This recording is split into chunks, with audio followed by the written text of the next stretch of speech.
So April is a month that's represented by wisdom. And wisdom fits very, very aptly in with the resurrection of Jesus. And the title of my talk today is Resurrection is a Shift in Vision, which is basically... Resurrection? Sorry, let me... Thank you. Resurrection is a shift in vision. Okay. Which is also another way of saying rising into a wiser way of seeing.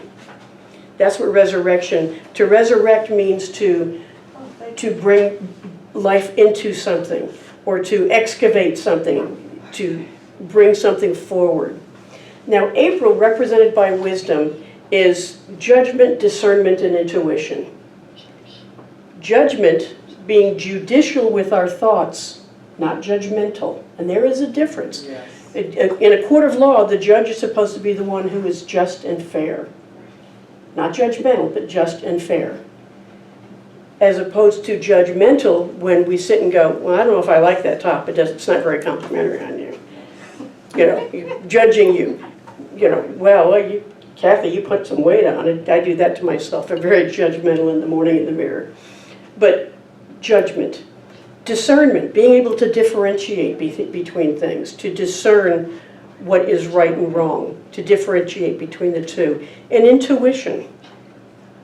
To intuit, to kind of have that inner understanding. The ability to make right judgments and to see from divine understanding rather than from appearances.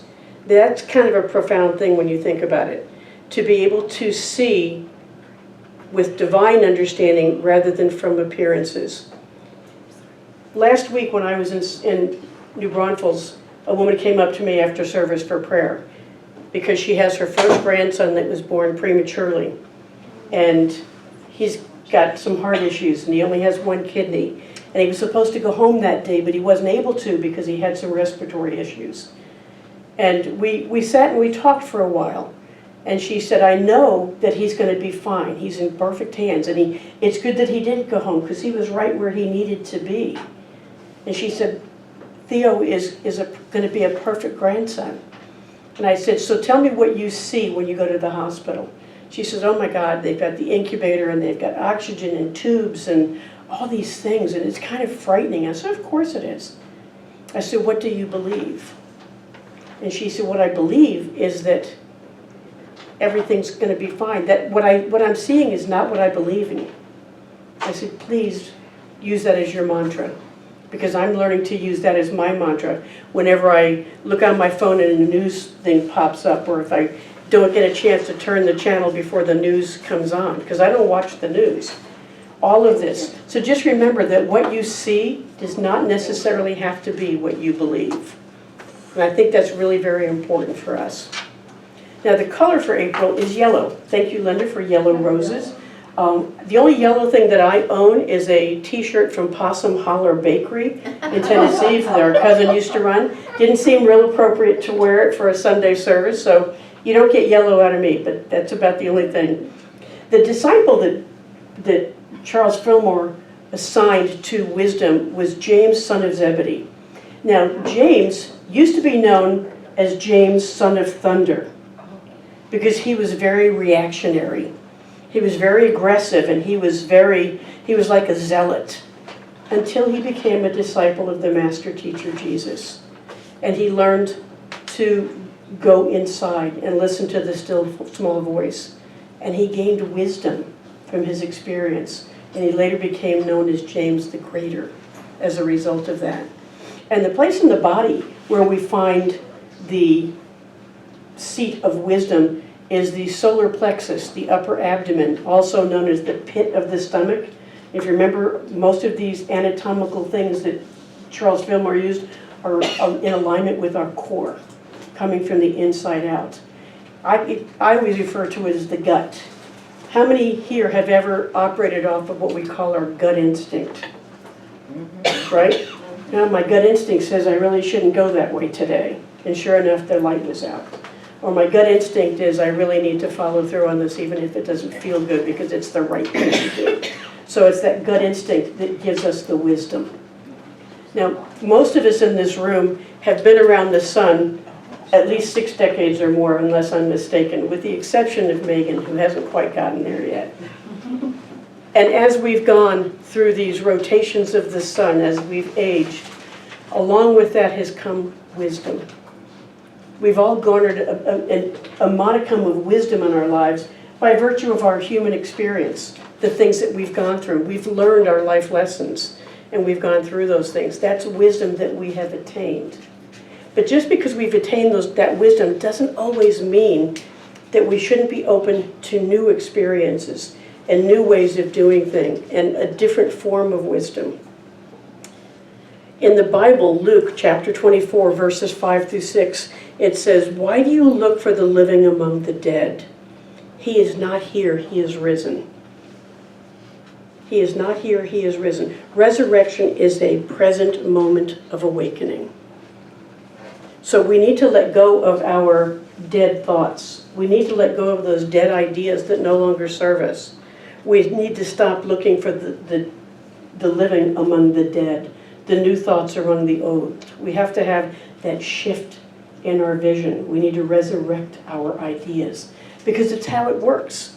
The things that you think about now, I guarantee you, you've probably had a little shift in how you saw them 30 years ago. Especially if you've come into this new thought, teaching, and unity in the last 30 years. Most of us were brought up in some sort of Judeo-Christian background. And Easter and resurrection had a whole different meaning for me when I was a child, when I was a young person going to a Catholic church. Good Friday is when they crucified Jesus because of all my sins. And I couldn't wait for Easter because at least I was forgiven a little bit because he rose from the dead. So it was some little, what do you call it, resolution for me that I wasn't going to burn in hell because of that. For me, Good Friday is a representation of Jesus completely letting go of his humanity. And Easter Sunday is when he completely and without hesitation embraced his divinity. Now, historically, was there a crucifixion and a resurrection? Sure, but it's symbolic. It's the metaphysical interpretation that I take now that is symbolic and I find uplifting. We always consider Easter and this time of year in spring as a renewal of nature. And we symbolically look to that as a renewal of our faith, a renewal of our thoughts and ideas. And when we think of spring and a renewal in nature, it reminds me of Ralph Waldo Emerson. Now, I studied Emerson extensively when I was going to become a practitioner and then on to be a minister. And I love this quote: "The invariable mark of wisdom is to see the miraculous in the common." The miraculous in the common. How many of us do that? I mean, every morning I get up and, we all have our little rituals and chores and things we do in the morning, right? Our routines. And one of my routines on a weekday when Megan's gone is I take Sadie out to go potty in the backyard. And while I'm out there, I feed the feral cats and I throw deer corn and I fill up like 8 bird feeders. And sometimes when I go out there, it's just a routine. Sadie, go do your business. I go in and I get the food and I spread it. But Friday morning, when I went out there, I'm not sure why in particular Friday morning, I saw this little yellow butterfly and it flew right in front of me. And I see them all the time. It's not a monarch, it's not this elaborate tropical, it's just a little garden butterfly. But when it went past me, it looked like it was waving its wings at me. And it caught my eye, and I stopped for a minute to realize where I was. And I could see behind the trees some deer hiding, waiting to see if I was going to spread any deer corn. And it made me suddenly aware of the miracles of nature. And as I was preparing for this talk and was reading that quote, I worked in medicine for a number of years. One of the things that always amazed me is the miracle of the human body. The human brain, the human mind, which doesn't have a location anywhere in the body. We always say, it's in your thought processes, so it must be in the brain. But science hasn't really been able to determine exactly where that human mind resides.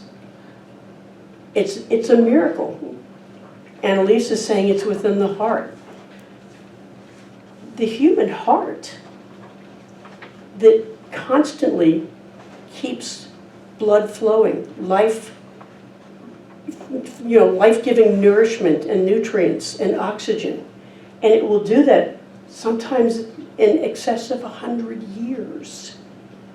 It's just amazing when you think of the human body. All of the systems that are so intricate and intertwined and have this cooperative, collaborative way of keeping us going. Wouldn't it be nice if outside of the human body we could have that type of cooperation and collaboration throughout our entire lives across the globe? Imagine that. But it's miraculous, this creation that keeps us going. So I encourage you, when you start seeing things that are just very commonplace, look for the miracles in them, because it is amazing. And with that comes wisdom, because that's the mark of wisdom, to see that miracle in the commonplace things in our lives. Last time I was here, I gave a quote by Meister Eckhart that made us all scratch our heads a little bit. And I'm going to use another Meister Eckhart quote, because I love this guy. The eye with which I see God is the eye with which God sees me. The eye with which I see God is the eye with which God sees me. Think about that for a second. Let that soak in. Well, it's like the eyes are your window to your soul. The eyes are the window to the soul. And these quotes are all in that little book bulletin that I've got for you right there as well. But this is what I take from that quote. I see with the eyes of God. I see with the eyes of God. And maybe I should rephrase it saying, I have the ability to see with the eyes of God. But I don't necessarily always do that. I want to think that I do when I look out and see the animals in the yard, or, things that are beautiful to me that I think I can see with the eyes of God. But when the person pulls out in front of me on 46 and I'm in a hurry, might not necessarily be the eyes of God I'm looking with at that moment in time. And yet I have to remember that I don't know what's going on in that person's life. So rather than being judgmental, rather than being harsh or unkind, and I am, this isn't St. Kathy up here, believe me. I am the first one to call him stupid or a moron, or that was an idiotic thing to do. But we've got to remember all the things that we look at, we should be seeing with the eyes of God. Always see with the eyes of God. That's when we have that shift in vision. When you can see with the eyes of God, you have that shift in your vision, in your perception of what you're seeing. It's real easy to flip somebody off or just say, well, that was a stupid thing to do. You could have killed me. Hey, I got my family with me. As opposed to thinking, I don't know what's going on in their life. Maybe they're in a real hurry.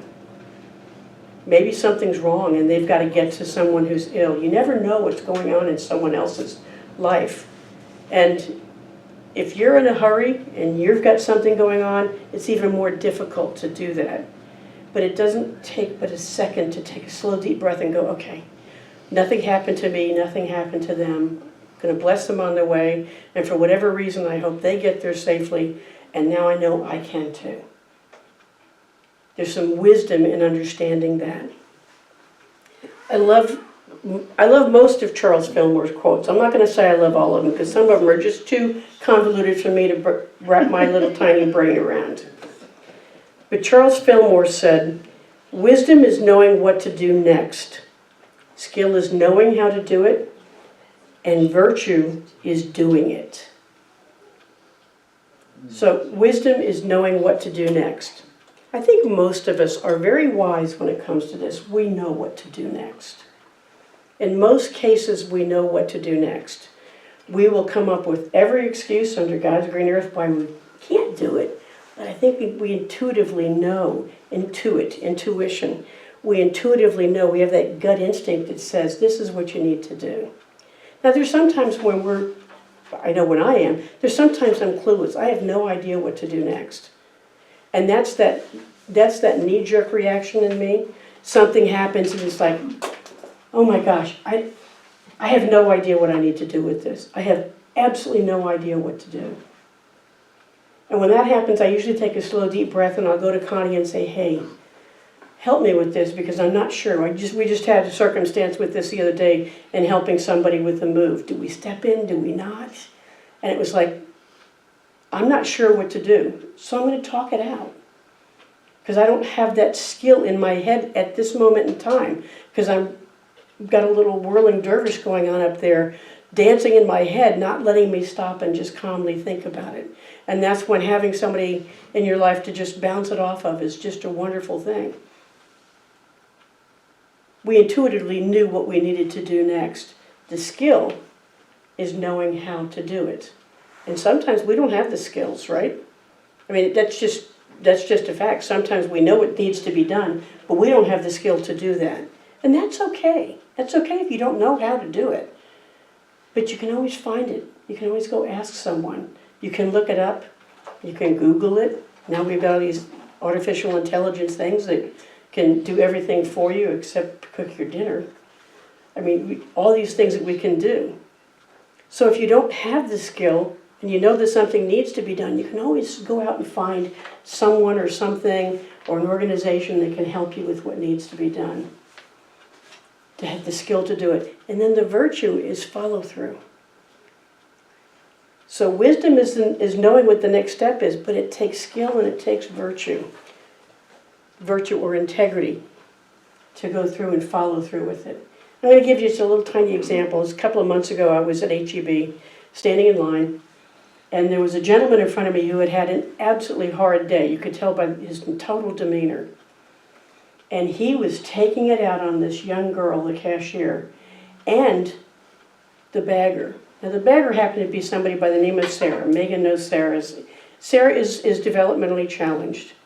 And she's a big girl, and she is the sweetest thing in the world. And I absolutely love it when she's bagging our groceries, because I'll say, hey Sarah, can you keep it a little bit light for me? Yes ma'am. So we make it a point every time we go to look out and find Sarah and say good morning to her, because she is so loving. And this guy was berating the cashier for the prices, berating the cashier for the wait in line, berating Sarah because she hadn't put something in the bag properly. And he kept doing this. And I was getting a little irritated. But I was getting upset for what was happening for these two girls because they had nothing to do with this. Wisdom told me what the next step was I needed to do. I had to use some skill to step into it, to do it the right way. And I knew that if I went at him going, what the heck's wrong with you? Why are you yelling at them? Well, that was going to just throw fuel on the fire. So I went up to the man very calmly. I said, I am so sorry. You must be having a horrible day, because I know that you're not intending to be so unkind to these girls. Because you know, and I looked at the girl's name tag at the cashier, you know so-and-so doesn't set the prices. And she can't control how many shoppers come and get in line at the same time. And I know Sarah personally, that if you just ask her or give her some instructions on how you want things bagged, she will do it exactly the way you want. And the guy just looked at me, and he's a big guy, so I was like, okay. And that's how she ended up in the emergency room. But I was waiting to see what happened. And he looked at me, and he just looked a little deflated for a minute. He goes, I am having a really bad day. And he apologized to the two girls. And as he left, he looked at me and he said, thanks. And I said, no problem. So that's when wisdom comes in. And sometimes I have the wisdom to step in and do something, and other times I'm in a mood myself and maybe even agreeing with what's going on. In this case, because I knew those two young ladies, I felt compelled to do or say something, probably mostly because of Sarah, because we have such an affinity with her, that she's such a sweet, sweet girl. But that's the wisdom to know what the next step is. And then the skill to do it, and my skill, thankfully, was knowing that I had to be very calm and identify that he was having the bad day. It wasn't there. He was giving them a bad day, but he was having a bad day, and it was very obvious from his demeanor. He didn't look like some grumpy old man that was mean all the time. He actually looked like a very nice man. But he was really just, that was it. And then having the virtue to follow through on it. And sometimes it's very easy for me to do something like that. I'm sure you guys have had similar experiences. Other times it's like, well, I'm going to just pull my bottom lip over my head and walk away, because I don't want to get involved in that. It's not my fight. It's not my battle. These people get this all the time. There's all kinds of excuses that we can come up for why we don't step in or do things along the way. But you've got to remember that when we're talking about truth with a capital T, we can't just awaken or resurrect with the truth. We have to use it. We have to live it. We have to be in it in order to be expressive of it. Now, I always like to, Reverend Gary Kanye down in New Braunfels started this, and I absolutely love it. So on the back of the programs here, the bulletins, I've given you what we call the areas for personal exploration. My first one is release one tomb thought, one dead thought, something that no longer serves you. Identify that old belief or that old feeling or the regret or the limitation you've been holding on to because it has served you so well. Let go of it. Just release it. For me, when I have something that I really want to cement, I write it down. I never made resolutions or New Year's resolutions type things. If I have an intention, I will write the intention down. And it's a personal thing to me. If I put pen to paper to it, I've got to commit to it. So if I commit to releasing something and I write that down, then that is something I need to let go. I am letting go of this or that. So writing it down is symbolic. It's kind of like our burning bowl that we do. And you know what? You don't have to do a burning bowl one time a year. You can do it as often or as many times as it fits your needs to do so. Just it's time to let it go. God puts things in our life for a reason. God takes things out of our life for reasons. And you have to remember that sometimes. So be as definitive as you can be with this. I'm letting go of this because it's just not for me anymore. Maybe it's a relationship. It's hard to let go of old friends, but sometimes when you evolve and they don't, and you get into those conversations that are they're hell-bound that this is the way it's going to be, and it doesn't work for you anymore. It's very hard to let those things go, but sometimes you have to. The second is to practice wisdom as listening. Listening before you ask. And active listening. If you're in a conversation with someone, don't listen to them and the dialogue on TV and the monkey mind that's going on for you. Turn everything else off except your ears for them and listen to what they have to say. And take it in. Active listening is when you allow what they're saying to seep into your consciousness without trying to formulate your response while they're talking. That's one of the things as a minister, as a practitioner of prayer, I learned very early on, active listening. I've got to listen to everything that you tell me is going on before I can pray with you, before I can give any suggestions for you.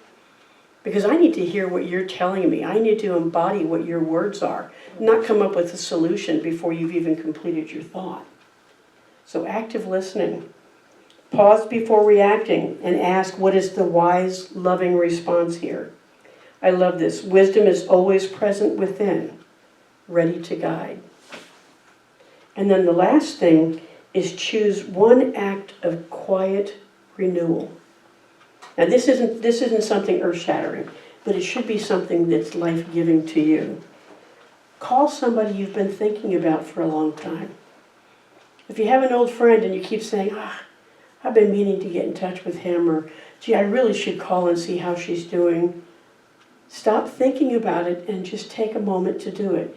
Even if you've only got 2 or 3 minutes of your time that you can do it, 2 or 3 minutes of someone's time can make someone's day.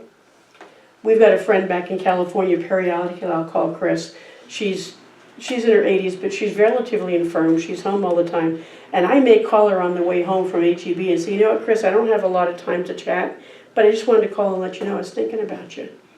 And she's ecstatic. And I always get a follow-up text. It was so nice to just hear your voice, knowing that you still love me and you still think about me. And it makes her day. And it took me pushing a button on the steering wheel and saying, call Chris. And just taking a few moments as I'm on the back road home. It doesn't take any time to do it, but the joy it brings her. And then, the other thing, the joy it brings her, you know what that does, right? Brings me such joy. Because I know she appreciated it, and it made me feel good that I did something nice that day. Spend time in nature. I think we all agree that this is a wonderful thing to do. Sit on the back porch, take a walk.